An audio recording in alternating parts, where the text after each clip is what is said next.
بسم اللہ الرحمن الرحیم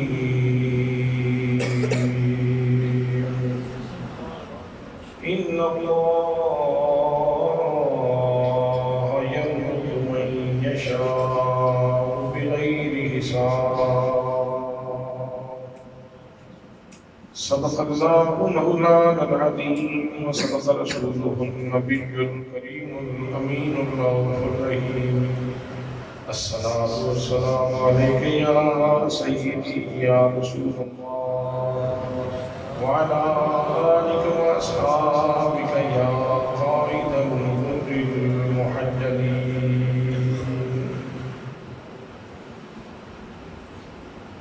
روزے کی محفل خطیب اہل سنت عزیز القدر جناب حضرت علامہ مولانا حافظ عبدالباسط چشتی صاحب و دیگر مقتدر علماء کرام، معززین شہر، معززین علاقہ، برادران اسلام، برادران طریقت، برادران محبت، السلام علیکم ورحمۃ اللہ وبرکاتہ۔ آج کی یہ نور بدامہ سعادت محفل نبی مکرم شفیع معظم تاجدار مدینہ سرور قلب سینہ صاحب یکرا براق سید الاولاد احمد مجتبی جناب حضرت محمد مصطفیٰ صلی اللہ علیہ وآلہ وسلم کی مقدس ذات کے ساتھ اظہار عقیدت و محبت کرنے کے لیے انعقاد پذیر ہے۔ میں مسجد انتظامیہ کو، برادر گرامی، برادر طریقت جناب ڈاکٹر محمد خضر صاحب کو اور دیگر تمام دوستوں کو صمیم قلب سے ہدیہ تبلیغ و تحسین پیش کرتا ہوں اور دعا کرتا ہوں کہ اللہ کریم جتنے بھی دوست تشریف لائے ہیں اللہ کریم ان کو دین دنیا کی سرفرازیاں نصیب فرمائے۔ اللہ کریم نے ہمارے اوپر یہ کرم فرمایا ہے کہ ہمیں اپنے گھر میں بیٹھ کر اپنی اور اپنے حبیب صلی اللہ علیہ وآلہ وسلم کے ذکر کی، یاد کی توفیق ارزانی فرمائی ہے۔ دوستان محترم، اللہ کے گھر میں حاضر ہونا یہ بہت بڑے اعزاز کی بات ہے۔ ایک فقیر آدمی، ایک اللہ کا بندہ،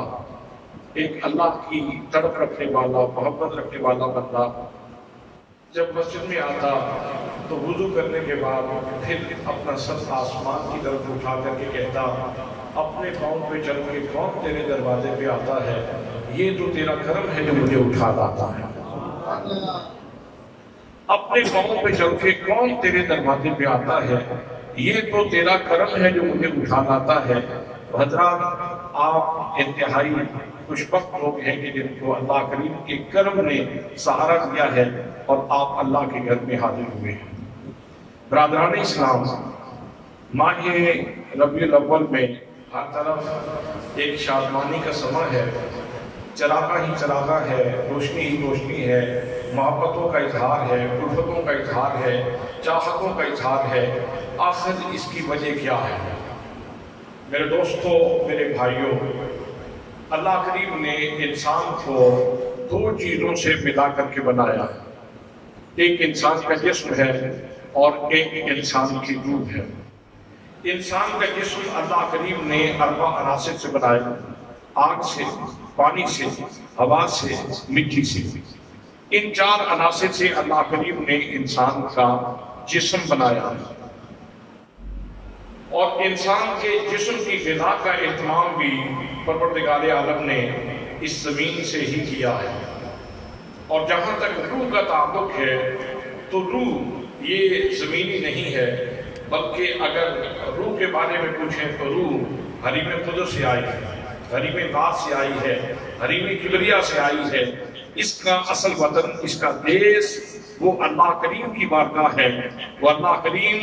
ہمارے جسم کو بھی رزق عطا فرمانے والا ہے اور ہماری روح کو بھی رزق عطا فرمانے والا ہے۔ اور کمال قدرت یہ ہے کہ جسم فرشی ہے اور روح عرشی ہے۔ اللہ کریم نے ہر انسان کے اوپر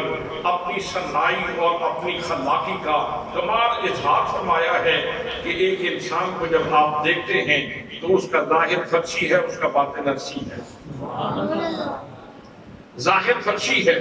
اور باطن عرشی ہے۔ حضرات محترم، اللہ کریم نے انسان کے جسم کی غذا کا بھی اہتمام کیا ہے اور انسان کی روح کا بھی اہتمام کیا ہے۔ ہم کتنے لقمے کھا چکے، ہم نے کتنا اللہ کریم کا رزق کھا لیا، آج ہماری داڑیاں سفید ہو چکی ہیں، لیکن میرے دوستو کیا کبھی ہم نے اپنے نوالے سے پوچھا کہ تو کہاں سے آ رہا ہے، تو کتنی پاکیزہ نسبتیں دے کر کے آ رہا ہے؟ حضرات آئیے، ایک انتہائی خوبصورت کتاب جس کا نام ہے الابریز، اور تمام مکاتب فکر کے نزدیک وہ انتہائی خوبصورت کتاب ہے،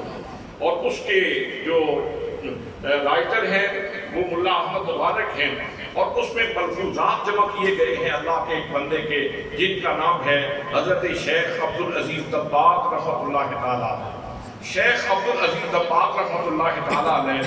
اپنے شیخ، اپنے استاد، اپنے مرشد حضرت عبدالسلام بن مشیس رحمۃ اللہ تعالیٰ علیہ کا ایک قول اس کتاب میں ذکر فرماتے ہیں، اور یہاں یہ بات بھی عرض کر دوں کہ حضرت شیخ عبدالعزیز دباغ رحمۃ اللہ تعالیٰ علیہ وہ شخصیت ہیں جو کسی مکتب میں نہیں گئے، کسی سکول میں نہیں گئے، کسی مدرسے میں نہیں گئے، کسی یونیورسٹی میں نہیں گئے، لیکن اللہ کریم نے ان کو اپنی توفیقات سے علم لدنی عطا فرمایا۔ ملا احمد مبارک ان کے ملفوظات کی تشریح کرنے بیٹھے، بہت سارے مقامات ایسے آتے ہیں جہاں ملا احمد مبارک جو جامع المعقول والمنقول ہیں وہ کہتے ہیں کہ یہاں میری اپروچ ختم ہو گئی اور شیخ عبدالعزیز دباغ کی گفتگو مجھ سے کہیں اوپر چلی گئی۔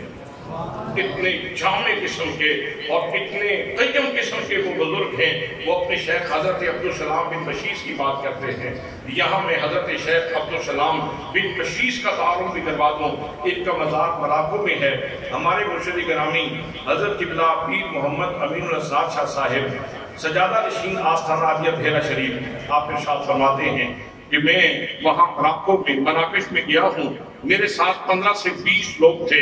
اور ہم وہاں حضرت عبدالسلام بن مشیس رحمۃ اللہ تعالیٰ علیہ کے مزار گوربار پہ حاضر ہوئے، تو وہاں ایک چبوترا ہے جس پہ صرف 15 سے 20 لوگوں کی گنجائش ہے۔ جب ہم وہاں پہنچے، ہم اس چبوترے پہ چڑھے تو ہم نے اللہ کی قدرت دیکھی، اللہ کی عنایت دیکھی، اللہ کی مہربانی اپنے اس بندے کے اوپر دیکھی کہ جب ہم اس چبوترے پہ چڑھتے ہیں تو اس کے اوپر بارش شروع ہو جاتی ہے، نہ دائیں بارش ہے، نہ بائیں بارش ہے، نہ آگے بارش ہے، نہ پیچھے بارش ہے، فقط اس چبوترے کے اوپر بارش ہو رہی ہے۔ آپ فرماتے ہیں ہمارا احساس یہ تھا، ہمیں قدرت یہ بتلا رہی تھی کہ تم کسی مردہ کے پاس نہیں آئے، تم زندہ جاوید ولی کامل کے پاس آئے ہو۔ وہ حضرت عبدالسلام بن مشیس رحمۃ اللہ تعالیٰ علیہ آپ ارشاد فرماتے ہیں کہ جب اللہ کریم نے اس زمین کو پیدا کیا تو زمین چٹیل تھی، اس کے اوپر زندگی کے کوئی آثار نہیں تھے، روئیدگی نہیں تھی، اس کے اوپر کوئی بیل نہیں تھی، کوئی بوٹا نہیں تھا، کوئی درخت نہیں تھا، اس کے اوپر زندگی کے کوئی آثار نہیں تھے۔ پھر اللہ کریم نے اس زمین کو جب آباد کرنے کا ارادہ فرمایا تو اللہ کریم نے 70,000 ملائکہ کی جماعت بھیجی اور ان کے دل میں لگایا کہ تم زمین کے چپے چپے پہ جا کے میرے محبوب محمد مصطفیٰ صلی اللہ علیہ وسلم کے نام کا وظیفہ کرنا۔ اب وہ فرشتے آئے اور انہوں نے آ کے زمین کے ایک ایک چپے کے اوپر، ایک ایک جگہ کے اوپر انہوں نے حضور صلی اللہ علیہ وسلم کے اسم مبارک کا وظیفہ کیا۔ پھر ایک جماعت اللہ کریم نے اور بھیجی اور ان کے ذمہ یہ تھا کہ تم وہاں جاؤ اور زمین کے جبے جبے کے اوپر میرے محبوب صلی اللہ علیہ وسلم کے محامد اور مناقب بیان کرو، محاسن بیان کرو، میرے نبی کی تعریف کرو۔ پھر وہ فرشتے آئے اور انہوں نے زمین کے جبے جبے کے اوپر حضور صلی اللہ علیہ وسلم کے محامد بیان کیے، آپ کی مدح سرائی کی، آپ کی تعریف کی۔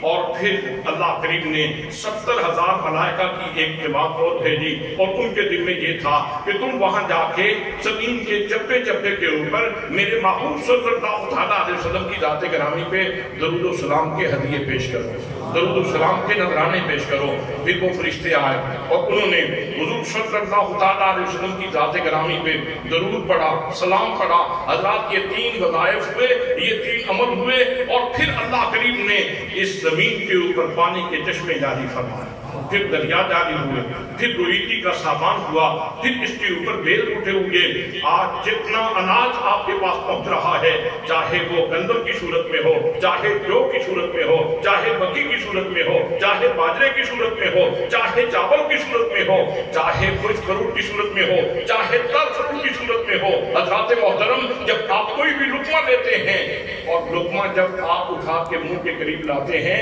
تو ذرا اس لقمے سے پوچھئے، اگر اللہ کریم اس لقمے کو قوت گویائی عطا فرمائے تو لقمہ بول کے کہے گا کہ میں ویسے نہیں آیا، میرے دامن میں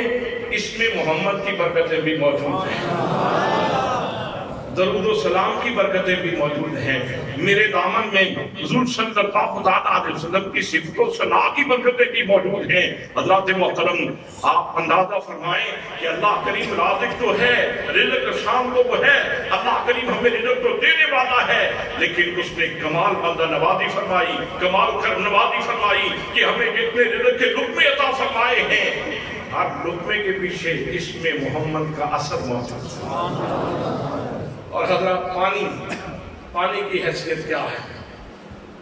اللہ کریم خود ارشاد فرماتا ہے وَأَنزَلْنَا مِنَ الْمَاءِ كُلَّ شَيْءٍ حَيٍّ، کہ ہم نے ہر زندہ چیز کی زندگی کی ڈوری پانی کے ساتھ باندھ رکھی ہے۔ حضرات، آج تو پانی کی کثرت ہے، ذرا مادی کے جھروکوں میں جھانک کے دیکھیے، جب لوگوں کو کنویں پہ جانا پڑتا تھا، دور دراز کا سفر کرنا پڑتا تھا، نہروں سے جا کے پانی لانا پڑتا تھا، اس وقت کا اندازہ کیجئے، اور جب بارش کا پانی لوگ جمع کر کے پیتے تھے اس وقت کا اندازہ کیجئے۔ حضرات، یہ پانی انتہائی قیمتی چیز ہے اور اس کے اسراف سے بچنے کا خصوصی حکم دیا گیا ہے۔ تو میرے آقا کریم صلی اللہ علیہ وسلم کے اوپر نازل ہونے والی کتاب بھی کہہ رہی ہے، اللہ فرماتا ہے کہ ہم نے ہر زندہ چیز کی زندگی کی ڈوری پانی کے ساتھ باندھ رکھی۔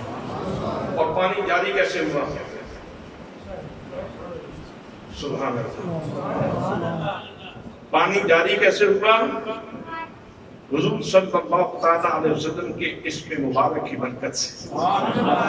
درود و سلام کی برکت سے،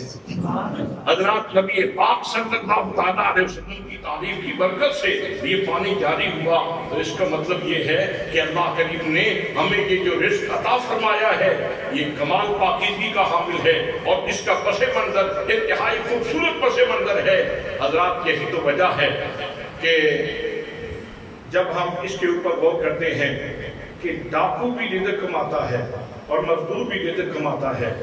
ڈاکو کا بھی پسینہ نکلتا ہے، مزدور کا بھی پسینہ نکلتا ہے، مزدور پرامن ماحول میں روٹی کما کے لاتا ہے، اور ڈاکو اپنی جان پہ کھیل کے اپنے بچوں کے لیے روٹی لاتا ہے۔ بھائی وہ بھی رزق کا متلاشی ہے، یہ بھی رزق کا متلاشی ہے، وہ بھی رزق کا خاص کار ہے، یہ بھی رزق کا خاص کار ہے، وہ بھی رزق کا طالب ہے، یہ بھی رزق کا طالب ہے۔ ایک مجرم کیوں ہے، دوسرا محرم کیوں ہے؟ ڈاکو مجرم کیوں ہے اور مزدور وہ محرم کیوں ہے؟ ڈاکو کو اللہ کریم غضب کی نظر سے کیوں دیکھتا ہے اور مزدور کو اللہ کریم محبت کی نظر سے کیوں دیکھتا ہے؟ حضرات محترم، اصل میں وجہ یہ ہے کہ اللہ کریم نے یہ جو رزق عطا فرمایا ہے اس کے اندر تقدس اتنا تھا، پاکیزگی اتنی تھی، حضرات اس کے اندر نفاست اتنی تھی، اور ڈاکو نے یہ زیادتی کی کہ اس نے اپنے برے کسب کی وجہ سے اس رزق کا تقدس پامال کیا ہے، رزق کا تقدس پامال کیا ہے۔ اس نے فقط ڈکیتی نہیں کی، اس نے رزق کا تقدس پامال کیا ہے، رزق کی پاکیزگی کے اوپر حملہ کیا ہے، اس لیے داؤد مجرم ہے۔ اور مزدور نے روزی ایسے کمائی جیسے نبی کریم صلی اللہ علیہ وسلم نے ارشاد فرمایا، اور نبی پاک صلی اللہ علیہ وسلم کے حکم میں ڈھل جانا، حضور کی سیرت میں ڈھل جانا، میرے آقا کریم صلی اللہ علیہ وسلم کے اس پر کاملہ کو اپنا لینا، بس جو حضور کی سیرت میں ڈھل جاتا ہے تو وہ اللہ کو خوبصورت لگنا شروع ہو جاتا ہے۔ فرمایا لقد کان لکم فی رسول اللہ اسوۃ حسنہ، میرے نبی پاک صلی اللہ علیہ وسلم کی زندگی میں تمہارے لیے بہترین نمونہ ہے۔ اور یہاں یہ بات بڑی قابل غور ہے، یہ نہیں فرمایا لقد کان لکم فی قول رسول اللہ، یہ صرف قول رسول میں حسن ہے، یہ نہیں فرمایا لقد کان لکم فی فعل رسول اللہ، یہ نہیں فرمایا لقد کان لکم فی شرب رسول اللہ، یہ نہیں فرمایا لقد کان لکم فی عقل رسول اللہ، یہ نہیں فرمایا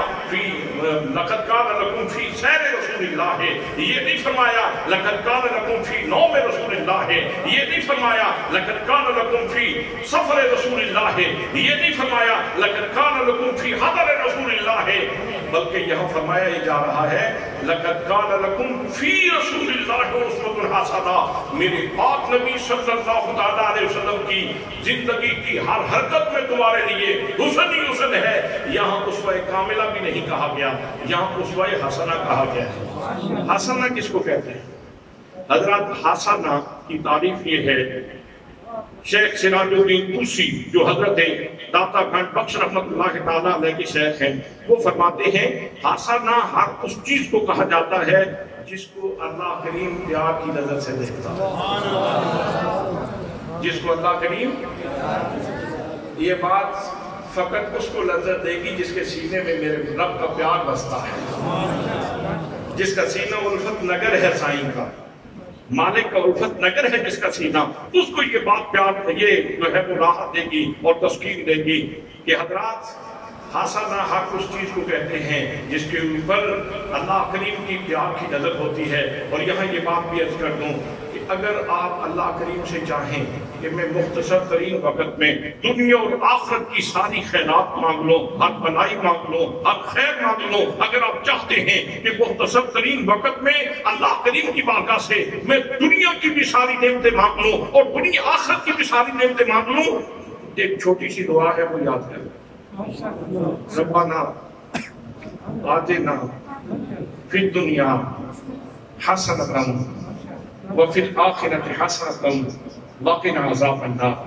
تو اس کا مطلب یہ ہے کہ اے ہمارے پروردگار، میری جھولی میں دنیا کی ہر وہ چیز ڈال دے جس کے اوپر تیری پیار کی نظر ہے، اور میری جھولی میں آخرت کی ہر وہ چیز ڈال دے جس کے اوپر تیری پیار کی نظر ہے۔ بس مجھے تیری پیار کی نظر چاہیے، میں صرف اس چیز کا سوالی ہوں جس کے اوپر میرے بالغ تیرے پیار کی نظر ہو۔ اور حضور صلی اللہ علیہ وسلم کے بارے میں ارشاد فرمایا لقد کان لکم فی رسول اللہ اسوۃ حسنہ، میرے نبی کی زندگی میں، میرے نبی کی حیات میں، ذات میں بہترین نمونہ ہے، یہ میرے نبی کی زندگی حسن کا مرکز ہے۔ اس کا مطلب یہ ہے کہ ان کی ہر ادا کے اوپر اللہ کی پیار کی نظر ہے۔ نعرہ تکبیر، نعرہ رسالت، نعرہ رسالت، نعرہ تحقیق، نعرہ حیدری۔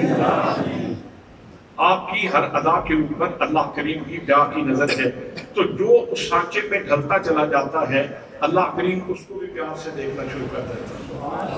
اللہ کریم اس کو بھی پیار سے دیکھنا شروع کر دیتا ہے۔ تو میرے دوستو، میرے بھائیوں، میں عرض کر رہا تھا مزدور یہ محرم اس لیے ہے کہ اس نے روزی اس طریقے سے کمائی ہے جس طریقے سے اللہ کے پیارے حبیب صلی اللہ علیہ وسلم نے ارشاد فرمایا، سو اس کا پسینہ نکلتا رہا اور جتنا اس کا پسینہ بہتا رہا اتنا یہ اللہ کا محبوب بنتا چلا گیا، اتنا یہ اللہ کا محبوب بنتا چلا گیا۔ آپ کھانا کھا رہے ہیں اور لقمہ نیچے گر جاتا ہے تو ہماری تہذیب کیا ہے اور ہمیں سبق کیا سکھایا گیا ہے؟ وہ لقمہ نیچے نہ رہنے تو اس کو اٹھاؤ، جھاڑ کے کھا لو۔ میں نے ایک روایت اس طرح بھی پڑھی ہے کہ جو آدمی اس گرے ہوئے لقمے کو اٹھا کے جھاڑ کے کھا لے وہ اللہ کریم اس کے سارے گناہوں کو معاف فرما دیتا ہے۔ ایک لقمے کا حجم کتنا ہے، ایک لقمے میں کتنے دانے استعمال ہوئے ہوں گے، تو اس کو اٹھا کر کے کھا لینا اور سارے گناہوں کو معاف کر دے اللہ کریم، بات تو بہت بڑی ہے، بات تو بہت بڑی ہے۔ تو ایک لقمے کے اوپر یہ اتنی کرم نوازی کیوں ہو رہی ہے، یہ عنایات کے بادل کیوں برس رہے ہیں، یہ اللہ کی برکھا کیوں برس رہی ہے؟ وجہ یہ ہے کہ اٹھانے والے نے فقط لقمہ نہیں اٹھایا، اس نے اس لقمے کے ساتھ جتنی برکتیں وابستہ تھیں ان ساری برکتوں کا خیال رکھا ہے، اس نے اس کے تقدس کا خیال رکھا ہے، اس کی پاکیزگی کا خیال رکھا ہے۔ تو حضرات محترم، اب جب آئندہ آپ لقمہ لیں گے نا، جب پانی کا گھونٹ لیں گے، یہ جب آپ کھانا کھانے لگیں گے اور لقمہ آپ کے منہ کے قریب آئے گا، اور اگر میری تقریر آپ کو یاد رہی تو خواہ آپ کو اس وقت بسم اللہ پڑھنے کی بھی توفیق ہو جائے گی اور ساتھ درود پڑھنے کی بھی توفیق ہو جائے گی۔ اور ہو سکتا ہے کہ اگر آپ تنہائی میں بیٹھ کے کھانا کھا رہے ہوں تو آپ کی آنکھیں بھی اشکبار ہو جائیں اور آپ کی روح بھی نہاد ہو جائے کہ میرے اوپر یہ کتنی کرم نوازیاں ہیں، میرے اوپر یہ کتنی بڑی عنایت ہے، کتنی بڑی مہربانی ہے۔ رزق دینے والا تو ویسے بھی دے سکتا تھا، لیکن اس نے جو رزق دیا ہے وہ کس انداز سے دیا ہے اور کتنا مقدس رزق مجھے عطا فرمایا ہے۔ اب مجھے بھی اس رزق کی پاکیزگی کا خیال رکھنا چاہیے۔ حضرات محترم، یہی وجہ ہے کہ حضور صلی اللہ علیہ وسلم نے ارشاد فرمایا کہ اپنے رزق کی پاکیزگی کا اہتمام کرو۔ جو بندہ حرام کا ایک لقمہ کھا لیتا ہے 40 دن تک اس کی دعا قبول نہیں ہوتی، 40 دن تک اس کی دعا قبول نہیں ہوتی۔ اب ڈاکٹر صاحب کی بلا تشریف فرما ہے، ہماری یہ جدید سائنس کہتی ہے کہ ایک لقمے سے پیدا ہونے والا خون انسان کی رگوں میں 40 دن تک کے لیے گردش کرتا رہتا ہے، اور ایک لقمے سے پیدا شدہ خون جب تک وہ انسان کی رگوں میں گردش کرتا رہتا ہے اتنی دیر تک اس کی دعائیں قبول نہیں ہوتی۔ حضرت سعد رضی اللہ تعالیٰ عنہ واقع ہوئی اور انہوں نے آ کے عرض کی کہ یا رسول اللہ آپ دعا فرمائیں کہ میں مستجاب الدعوات ہو جاؤں، میں مستجاب الدعوات ہو جاؤں، میری دعائیں قبول ہو جائیں۔ تو حضور صلی اللہ علیہ وسلم نے آپ کے لیے دعا فرمائی، اللہم عطب تہمت سعد، اللہم عطب تہمت سعد واستجب دعوتہ، یا اللہ سعد کو جتنا رزق عطا فرما اس میں پاکیزگی نصیب فرما اور اس کی دعاؤں کو مستجاب فرما لے۔ حضرات، اگر آپ چاہتے ہیں کہ آپ کی نماز کی قبولیت یقینی بن جائے اور آپ کی دعا کی قبولیت یقینی بن جائے تو اس کے لیے ضروری ہے کہ اللہ کریم نے یہ جو مقدس نسبتوں کا حامل رزق عطا فرمایا ہے اس کے تقدس کو سلامت رکھیے اور حلال رزق کا اہتمام کیجیے، حلال رزق کا اہتمام کیجیے۔ یہ تو جسم کی غذا کا اہتمام تھا جو میں نے آپ کی خدمت میں عرض کیا۔ جب میں روح کی بات کروں گا تو اگر کسی کے اندر بابا فرید سے ملتی جلتی روح ہوگی تو اس روح کو وجد آ جائے گا، اگر سلطان باہو کی روح ہو تو اس کو وجد آ جائے، اگر حضرت جنید بغدادی کی روح ہو تو اس کو وجد آ جائے۔ حضرات محترم، یہ اتنی پاکیزہ بات ہے جو آپ کی خدمت میں عرض کر رہا ہوں۔ اللہ کریم نے روحانی رزق کا سلسلہ یہ حضرت آدم علیہ السلام سے یہ بھی شروع کیا تھا، اور جناب حضرت آدم علیہ السلام کو اللہ کریم نے صحیفے عطا فرمائے، ان کے ماننے والوں کو ارشاد فرمایا کہ یہ تختیوں کی صورت میں صحیفے ہیں اور ان سے استفادہ کرو اور اپنی روحانی پالیدگی کا، روحانی غذا کا اہتمام کرو۔ لوگ ان تختیوں سے استفادہ کرتے تھے اور اپنی روحانی پالیدگی کا اہتمام کرتے تھے۔ اسی طرح جناب حضرت نوح علیہ السلام کے دور میں بھی لوگوں کے لیے قاعدہ اور ضابطہ یہی تھا کہ چھپی چھپائی وہ کتاب اتری تختیوں کی صورت میں اور وہاں سے لوگ استفادہ کرتے تھے اور اپنی روح کی پالیدگی کا اور روحانی غذا کا اہتمام کرتے تھے۔ اسی طرح حضرت ابراہیم علیہ السلام کے دور میں بھی، حالانکہ آپ صاحب خلت ہیں، آپ بہت بڑے منصب کے حامل ہیں، لیکن آپ کے ماننے والوں کے لیے بھی ضابطہ یہ تھا کہ تختیاں اتری ہیں، صحائف اترے ہیں، تختیوں سے لوگ استفادہ کرتے ہیں اور اپنی روحانی پالیدگی کا اہتمام کرتے ہیں۔ اللہ کریم نے ان کی روحوں کو رزق ایسے عطا فرمایا جناب حضرت داؤد علیہ السلام، ان کو اللہ کریم نے کتاب عطا فرمائی، تو کتاب تختیوں کی صورت میں عطا فرمائی، لوگ وہاں سے استفادہ کرتے تھے اور اپنی روحانی بالغی کا اہتمام کرتے تھے۔ جناب موسیٰ کلیم اللہ علیہ السلام صاحب شرف ہستی ہیں، ان کو بھی اللہ کریم نے تورات عطا فرمائی، تو تختیوں کی صورت میں عطا فرمائی اور وہاں سے لوگوں نے استفادہ کیا۔ اسی طرح حضرت حضرت عیسیٰ علیہ السلام کے ماننے والوں کے لیے بھی اللہ کریم نے انجیل کا تحفہ عطا فرمایا اور وہ تختیوں کی صورت میں تھی، وہاں سے لوگوں نے استفادہ کیا اور اپنی روحانی غذا کا اہتمام کیا۔ لیکن جب امت مصطفیٰ کی باری آئی، جب رسول اللہ صلی اللہ علیہ وسلم کے ماننے والوں کی باری آئی، جب خیر الامم کی باری آئی، جب ایک خوش نصیبوں کی باری آئی، تو اللہ کریم نے ہمارا روحانی رزق کسی تختی پہ رکھ کے ہمیں عطا نہیں فرمایا، کسی صحیفے میں رکھ کے اللہ کریم نے ہمیں عطا نہیں فرمایا، بلکہ اللہ کریم نے ہمارے رزق کا اہتمام یوں فرمایا، فرمایا فَإِنَّهُ نَزَّلَهُ عَلَىٰ قَلْبِكَ، محبوب ہم نے آپ کی امت کا رزق آپ کے قلب اقدس پہ نازل کیا ہے۔ حضرات ہماری روحوں تک اس کو پہنچانے کے لیے پہلے اللہ کریم نے قلب مصطفیٰ کے اوپر اس کو نازل فرمایا، سبحان اللہ،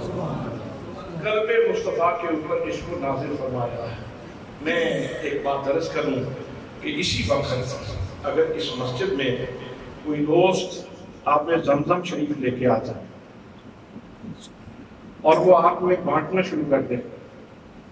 تو آپ اپنے آپ کو خوش نصیب سمجھیں گے پی کے؟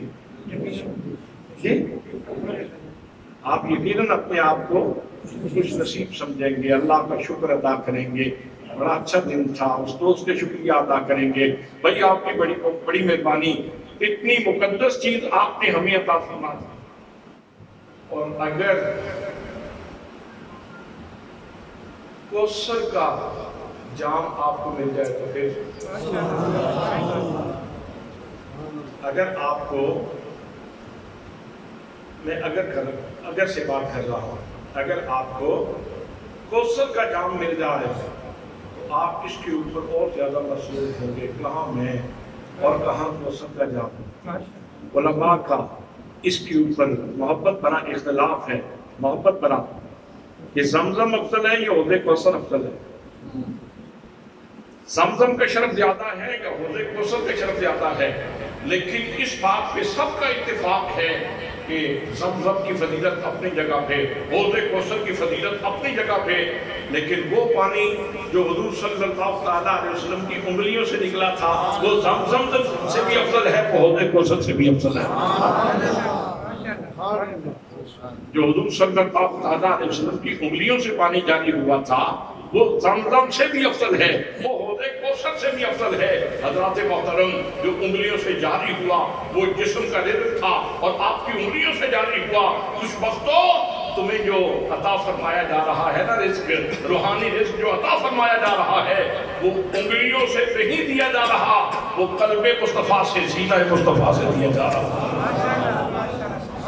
حضرات کتنی سعادت کی بات ہے،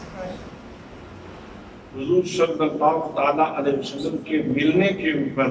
اب بتائیں کون سا وہ مومن ہے جس کی روح خوش نہیں ہوگی؟ ٹھیک ہے، ہم پہلے لوگوں کو بھی سلام عقیدت پیش کرتے ہیں جنہوں نے اس روحانی رزق سے، دسترخوان سے استفادہ کیا، وہ بھی خوش نصیب انسان تھے۔ اللہ کریم کا عرفان کسی بھی دور میں ملے، چاہے حضرت آدم کے دور میں ہو، جناب نوح کے دور میں ہو، جناب ابراہیم کے دور میں ہو، جناب حضرت داؤد کے دور میں ہو، جناب سلیمان کے دور میں ہو، جناب حضرت موسیٰ کے دور میں ہو، جناب عیسیٰ کے دور میں ہو، جب بھی اللہ کی معرفت ملے تو اللہ کی معرفت کی بہت بڑا انعام ہے، احسان ہے۔ لیکن وہ کتنا خوش نصیب انسان ہے کہ جس کو یہ معرفت پہلے سینہ مصطفیٰ میں رکھی جا رہی اور وہاں سے دی جا رہی، اور پھر آپ یہاں سے خود اندازہ فرمائیں کہ یہاں سے یہ چیز سفر کرتی ہے، یہاں سے یہ چیز سفر کرتی ہے سینہ مصطفیٰ سے، پھر ذہن مصطفیٰ کا سفر کرتی ہے۔ سینہ مصطفیٰ سے قرآن مقدس نے ذہن مصطفیٰ کا سفر کیا، فکر مصطفیٰ کا سفر کیا، قلب